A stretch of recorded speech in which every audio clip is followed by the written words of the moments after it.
بسم اللہ الرحمن الرحیم۔ میرے بھائیوں، ہم بات کر رہے ہیں ان اسباب پر جو کسی بھی شخص کے لیے جانتے بوجھتے حق سے اختلاف کی وجہ بن جاتے ہیں۔ ان میں سے ہم دو اسباب پر، استکبار اور بزرگوں کی اندھی تقلید پر بات کر چکے ہیں۔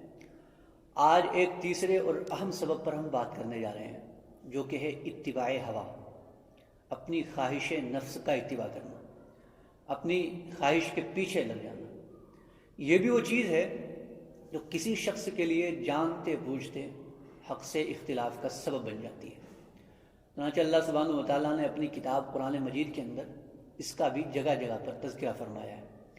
آپ دیکھیں سورہ قصص کے اندر اللہ سبحانہ وتعالیٰ مشرکین مکہ کا تذکرہ کرتے ہوئے فرماتے ہیں، جب انہوں نے قرآن مجید کو اللہ کی کتاب ماننے سے انکار کر دیا اور یہ کہہ دیا کہ ہم آپ کو اللہ کا رسول ماننے کے لیے تیار نہیں ہیں، تو اللہ سبحانہ وتعالیٰ نے ان کے سامنے ایک پیشکش رکھی ہے اور یہ فرمایا کہ اے نبی، ان سے کہو کہ فَأْتُوا بِكِتَابٍ مِّنْ عِنْدِ اللَّهِ هُوَ أَهْدَىٰ مِنْهُمَا۔ اگر تمہیں اس کتاب کے، قرآن مجید کے اللہ کی کتاب ہونے میں کوئی شک ہے، یہ سمجھتے ہو تم کہ یہ اللہ کی کتاب نہیں ہے، تو ظاہر بات ہے کہ ہدایت کی ضرورت تو مجھے بھی ہے اور تمہیں بھی ہے۔ ہر سلیم الفطرت انسان کو حقیقت تک پہنچنے کے لیے ہدایت کی ضرورت ہے، سچائی کی ضرورت ہے۔ تو اب اس سچائی تک پہنچنے کے لیے اگر تمہیں یہ لگتا ہے کہ یہ کتاب قرآن مجید اللہ کی کتاب نہیں ہے، تو پھر تم اپنی طرف سے کوئی کتاب لے آؤ جس کے بارے میں تمہارا دعویٰ یہ ہو کہ یہ اللہ کی کتاب ہے، تو میں بھی اس کا اتباع کر لوں گا۔ اگر وہ اس سے بہتر ہوئی، اگر وہ قرآن سے، تورات سے بہتر ہوئی، تو میں بھی اس کو مان لوں گا۔ ان کنتم صادقین، اگر تم سچے ہو اپنے دعوے میں۔ پھر اللہ سبحانہ وتعالیٰ نے ارشاد فرمایا کہ فَإِن لَّمْ يَسْتَجِيبُوا لَكَ، اگر یہ تمہاری اس پیشکش کا جواب نہ لیں، اگر یہ تمہاری اس بات کو قبول کرنے کے لیے تیار نہ ہو، تو فَعْلَمْ، سمجھ لو کہ ان کو اللہ کی کتاب قرآن مجید کو ماننے سے جو چیز روک رہی ہے وہ کوئی علمی چیز نہیں ہے، وہ کوئی ان کا فکری کوئی شبہ نہیں ہے جس نے ان کو روکا ہوا ہے قرآن مجید کو اللہ کی کتاب ماننے سے، بلکہ انما یتبعون اہواءہم، یہ لوگ اصل میں اپنی خواہش نفس کی اتباع میں لگے ہوئے ہیں۔ یہ لوگ جدھر ان کی خواہشات ان کو لے کر جا رہی ہیں، ان کے پیچھے پیچھے چل رہے ہیں۔ وَمَنْ أَضَلُّ مِمَّنِ اتَّبَعَ هَوَاهُ بِغَيْرِ هُدًى مِّنَ اللَّهِ، اور اللہ کی ہدایت کے مقابلے میں جو لوگ اپنی خواہش نفس کی اتباع میں لگ گئے، ان سے بڑھ کر گمراہ کون ہو سکتا ہے؟ ان اللہ لا يهدي القوم الظالمین، اللہ ایسے ظالم لوگوں کو کبھی ہدایت نہیں دیتے۔ تو اب آپ ذرا اندازہ کریں میرے بھائیوں کہ انسان جب اپنی خواہش نفس کی اتباع میں لگ جاتا ہے نا، اللہ کا رسول درمیان میں آ جاتا ہے، قرآن مجید کو کھول کھول کر ان کے سامنے بیان کرنا شروع کر دیتا ہے، اور حق جو ہے بالکل دو چار کی طرح واضح کر دیتا ہے، لیکن اس کے باوجود بھی لوگ اس کا انکار کر دیتے ہیں۔ کیوں؟ خواہش نفس کا اتباع۔ اور یہ میرے بھائیوں ہر جگہ پر معاملہ ہے، یعنی یہ صرف دین کا، مذہب کا معاملہ نہیں ہے۔ دنیا کے اندر کوئی بھی سسٹم ہو، کوئی بھی نظام ہو، جو لوگ اس سسٹم کے بینیفیشری ہوتے ہیں وہ کبھی نہیں چاہیں گے کہ اس کے اندر کوئی تبدیلی پیدا ہو جائے۔ سیاست کا نظام ایسے ہی ہے، آپ دیکھیں سماجیات کا معاملہ ایسے ہی ہے، اقتصادیات کا معاملہ ایسے ہی ہے کہ جس سسٹم کے جو لوگ بینیفیشری ہیں، اس سے فائدہ اٹھا رہے ہیں، وہ کبھی نہیں چاہیں گے کہ اس کے اندر کوئی تبدیلی پیدا ہو جائے۔ جو لوگ موجودہ نظم سیاست کے بینیفیشری ہیں، وہ کبھی نہیں چاہیں گے کہ اس کے اندر کوئی تبدیلی پیدا ہو جائے۔ جو لوگ موجودہ نظم اقتصادیات کے بینیفیشری ہیں، فائدہ اٹھا رہے ہیں، غریب عوام کا استحصال کر رہے ہیں، وہ کبھی نہیں چاہیں گے کہ اس کے اندر کوئی تبدیلی پیدا ہو جائے۔ اس لیے کہ تبدیلی جب آئے گی تو ان کے اپنے مفادات کو خطرہ لاحق ہو جائے گا۔ تبدیلی جب آ جائے گی تو ان کی اپنی خواہشات نفس کا گلا گھٹ جائے گا، جس کو وہ گوارا کرنے کے لیے تیار نہیں ہے۔ تبدیلی جو لوگ لاتے ہیں وہ کون ہوتے ہیں؟ معاشرے کے جو پچھڑے ہوئے لوگ ہوتے ہیں، افلاس کے مارے، غربت کے مارے، جن کا استحصال ہو رہا ہوتا ہے، وہ لوگ اٹھتے ہیں اپنے حقوق کے لیے اور وہ دنیا کے اندر تبدیلی لاتے ہیں، وہ انقلاب برپا کرتے ہیں۔ ورنہ تو جو لوگ اپنے موجودہ نظم کے بینیفیشری ہوتے ہیں، وہ کبھی نہیں چاہیں گے کہ اس کے اندر کوئی تبدیلی پیدا ہو جائے۔ وہ تو یہی چاہیں گے کہ جس طرح نظام چل رہا ہے چلتا رہنے دیا جائے، اس لیے کہ تبدیلی آ گئی تو ہمارا نقصان ہو جائے گا۔ بالکل یہی معاملہ دین اور مذہب کا بھی ہے۔ جو لوگ دین اور مذہب کے نام پر غریب عوام کا استحصال کر رہے ہیں، اپنی خواہشات کی اتباع میں لگے ہوئے ہیں، اپنی خواہشات کو پورا کر رہے ہیں، وہ کبھی نہیں چاہیں گے کہ دین پھیلانے کا جو موجودہ نظم ہے اس کے اندر کوئی تبدیلی پیدا ہو جائے۔ اور یہ میں ذرا ایک مثال سے اس کو سمجھا دوں. جب تبدیلی کی بات کی جاتی ہے تو عموماً یہ سمجھا جاتا ہے کہ شاید کوئی دین کے اندر تبدیلی کی بات ہو رہی ہے. اللہ حفاظت فرمائے. میں ایک دو مثال سے اس کو سمجھا دیتا ہوں آپ کو. مثال کے طور پہ یہ جو بریلوی لوگ ہیں، ان کے جو علماء سو ہیں، ان کا دھندا کس چیز پر چل رہا ہے آپ کو معلوم ہو؟ قبر پرستی پر چل رہا ہے، مزارات پر چل رہا ہے، شرک پر چل رہا ہے، غیر اللہ سے استعانت پر چل رہا ہے، اولیاء کی جھوٹی موٹی کرامات پر چل رہا ہے. اسی پر ان کا دھندا چل رہا ہے. اسی پر جو ہے یہ لوگوں کو قصے کہانیاں سناتے ہیں، محفلیں جماتے ہیں، لوگوں کی واہوائی بٹورتے ہیں، اور پھر نذرانے، تحفے، یہ سب چیزیں تو معلوم ہی ہے آپ کو. اس طرح سے یہ لوگ اپنا گھر بھر رہے ہیں، اپنی تجوریاں بھر رہے ہیں، اپنے بینک بیلنس کو بڑا کر رہے ہیں. اب اگر کوئی شخص ان کے درمیان سے اٹھے اور ان کو چیلنج کر دے کہ بھئی یہ کیا تم نے دین اسلام کے نام پر دھندا لگایا ہوا ہے، اس کا دین اسلام سے کیا تعلق ہے، تو مجھے آپ بتائیے کہ یہ معاف کرنا بریلویوں کے جو علماء ہیں یہ اس کو ماننے کے لیے تیار ہو جائیں گے؟ وہ اس کو ٹھنڈے پیٹوں برداشت کر لیں گے؟ کوئی سوال ہی پیدا نہیں ہوتا، کبھی نہیں کریں گے. اسی طرح آپ دیکھ لیں شیعہ حضرات میں، وہاں پر کس چیز کا چورن زیادہ بکتا ہے؟ اہل بیت کی شان کے اندر غلو کا جو چورن ہے ان کے یہاں بکتا ہے. جو شخص جتنا اہل بیت کی شان کے اندر غلو کرے گا، ان کا مرتبہ، ان کا مقام بڑا چڑھا کر لوگوں کو بتائے گا، اتنا ہی زیادہ وہ ان کے درمیان مقبول ہوگا. آپ دیکھیے شیعہ ذاکرین کی جو مجلس ہوتی ہے اس میں لوگ حضرت علی رضی اللہ تعالیٰ عنہ کا مقام بڑا چڑھا کر بتاتے ہیں. معاذ اللہ رسالت کے ہم منصب ان کو قرار دے دیتے ہیں.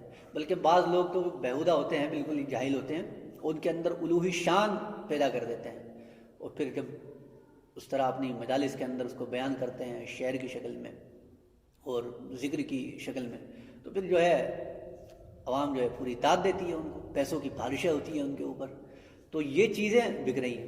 اب اگر کوئی شخص ان کے درمیان سے اٹھ کر ان کو بتائے کہ بھئی یہ کیا تم نے کاروبار لگایا ہوا ہے، یہ کیا تم نے دین کے نام پر دھندا مچایا ہوا ہے، یہ جو تم حضرات اہل بیت کی محبت کے نام پر حضرات صحابہ کرام پر تبرہ کرتے ہو، شیخین کو معاذ اللہ گالیاں دیتے ہو، اس کا کہاں دین اسلام میں کوئی ثبوت ہے؟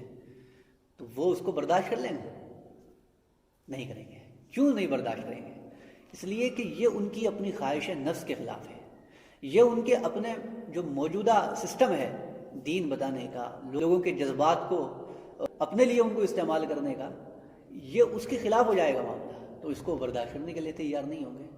تو یہی معاملہ آپ جو ہے دین اسلام کے جتنے بھی فرقے ہیں، جہاں بھی جہالت پائی جا رہی ہے، دین کے نام پر بدعت ہے، دین کے نام پر جہالت ہے، دین کے نام پر بد اخلاقی ہے، جہاں بھی یہ سب چیزیں پائی جا رہی ہیں اس کو اپلائی کرتے چلے جائیے. کوئی شخص اٹھ کر کوئی بات کسی کو بتائے گا، ماننے کے لیے کوئی تیار نہیں ہوگا. کیوں؟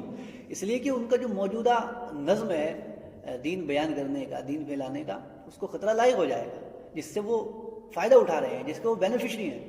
اس لیے وہ لوگ اس کو ماننے کے لیے تیار نہیں ہوں گے. یہ ہر فرقے، ہر مسلک کا معاملہ ہے.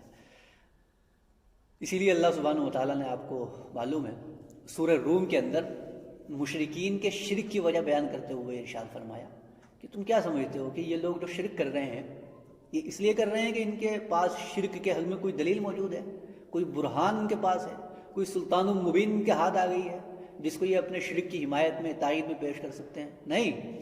بل اتبع الذین ظلموا اہواءہم بغیر علم. یہ لوگ جو شرک کر رہے ہیں بغیر دلیل کے اپنی خواہش نفس کا اتباع کر رہے ہیں، اپنی خواہش نفس کو پورا کر رہے ہیں. اور جو شخص اپنی خواہش نفس کے اتباع میں مبتلا ہو گیا وہ کبھی ہدایت نہیں پا سکتا. فمن یہدی من ضل اللہ، جس کو اللہ ہی نے گمراہ کر دیا اس کو کون ہدایت دے سکتا ہے؟ کوئی نہیں دے سکتا. ما لہم من ناصرین، اس کا کوئی مددگار نہیں ہو سکتا. تو یہ ہے میرے بھائیو خواہش نفس کا تیر. یہ اتنا میٹھا ہوتا ہے کہ انسان جب اس کے اندر لگ جاتا ہے نا، اس کی اتباع میں لگ جاتا ہے خواہش نفس کی، تو دھیرے دھیرے خواہش نفس کی اتباع میں وہ جو گناہ کرنا شروع کرتا ہے، جن جرائم کا، جن فواحش کا، جن معاصی کا وہ ارتکاب کرتا ہے، دھیرے دھیرے وہ اس کی نظروں میں کھبا دیے جاتے ہیں، وہ اس کے سامنے مزین کر دیے جاتے ہیں، اس کو بھلے معلوم ہونے لگتے ہیں. اللہ سبحانہ و تعالیٰ نے اس کا بھی تذکرہ کیا ہے قرآن مجید کے اندر کہ افمن زین لہ سوء عملہ فرآہ حسنا. سو کیا وہ شخص جس کے لیے اس کا برا عمل ہی اس کی آنکھوں میں مزین کر دیا گیا، اس کے لیے کھبا دیا گیا اور اسی کو وہ بھلا معلوم ہونے لگا ہے، تو کیا ایسا شخص جو اپنے گناہوں کو، اپنے برے عملوں کو بھلا سمجھ رہا ہے، کیا وہ ہدایت پا سکتا ہے؟ اللہ نے فرمایا فلا تذهب نفسك علیہم حسرات، اے نبی ایسے لوگوں کے بارے میں آپ کو اپنے آپ کو گلانے کی کوئی ضرورت نہیں، ایسے لوگوں کے غم میں آپ کو مبتلا ہونے کی کوئی ضرورت نہیں۔ اللہ بھی ایسے لوگوں کی کوئی پرواہ نہیں کرتا جنہوں نے اپنے حق و باطل کا معیار اپنی خواہش نفس کو بنایا ہوا ہے۔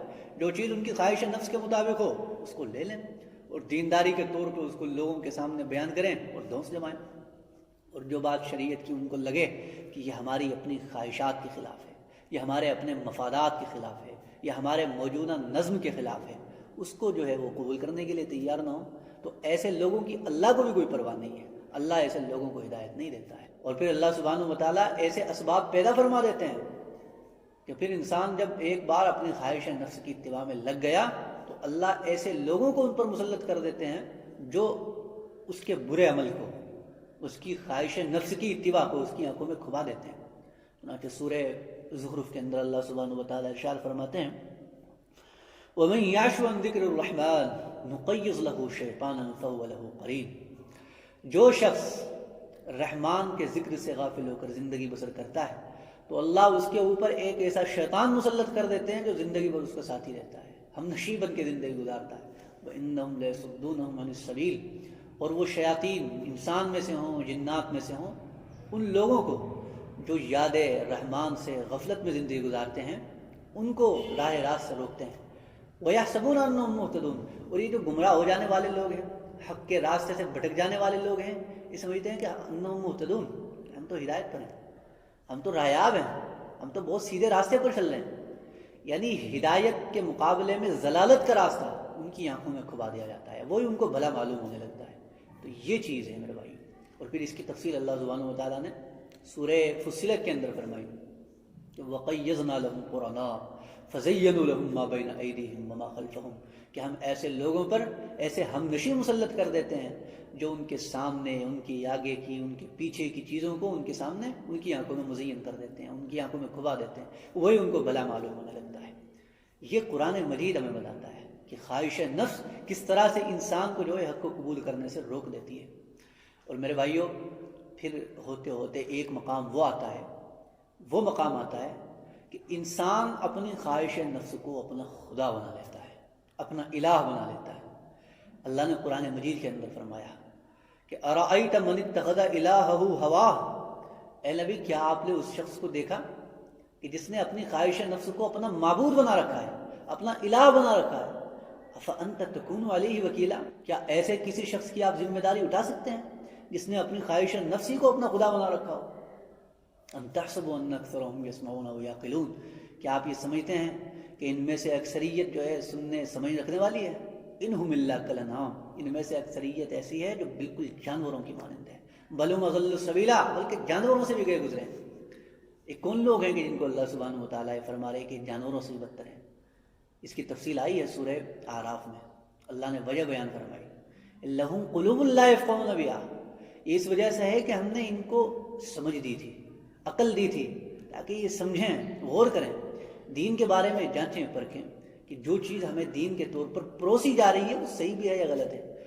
اگر علم کی جو گہرائیاں ہیں، جو ان کی گتھیاں ہیں، ان کو سلجھانے کی ان کے اندر استطاعت نہیں ہے، اتنی فراغت بھی نہیں ہے، تو کم از کم اپنی کامن سینس تو استعمال کریں نا، کہ دین کے نام پر جو کچھ ہمیں دیا جا رہا ہے، جو کچھ پروسا جا رہا ہے وہ صحیح بھی ہے یا غلط ہے۔ لیکن لا یفقہون بہا، یہ اپنی اس عقل کو استعمال ہی نہیں کرتے، جو جدھر لے جاتا ہے پیچھے پیچھے چل لیتے ہیں۔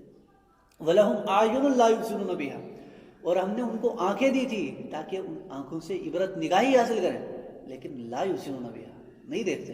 وَلَهُمْ آذَانٌ، کان دیے تھے تاکہ سنیں، عبرت کی باتیں سنیں، عبرت نیوشی ان کو حاصل ہو، لیکن لا يسمعون بها، نہیں سنتے۔ اولئک کالانعام، یہ لوگ ہیں جو جانوروں کی مانند، بل هم اضل، بلکہ ان سے بھی گئے گزرے ہیں۔ اولئک هم الغافلون، یہ لوگ غفلت میں زندگی بسر کرنے والے ہیں۔ تو میرے بھائیوں، یہ ہے خواہش نفس کا اتباع، انسان کو کس طریقے سے حق قبول کرنے سے روک دیتا ہے۔ اللہ سبحانہ و تعالیٰ نے جہاں پر حق کو قبول نہ کرنے کی وجوہات میں استکبار کو بیان کیا ہے، بڑوں بزرگوں کی اندھی تقلید کو بیان کیا ہے، وہیں پر خواہش نفس کی اتباع کو بھی بیان کیا ہے۔ اللہ سبحانہ و تعالیٰ ہم سب کی حفاظت فرمائے اور تکبر سے، بڑوں بزرگوں کی اندھی تقلید سے اور خواہشات نفس کی اتباع سے ہماری حفاظت فرما۔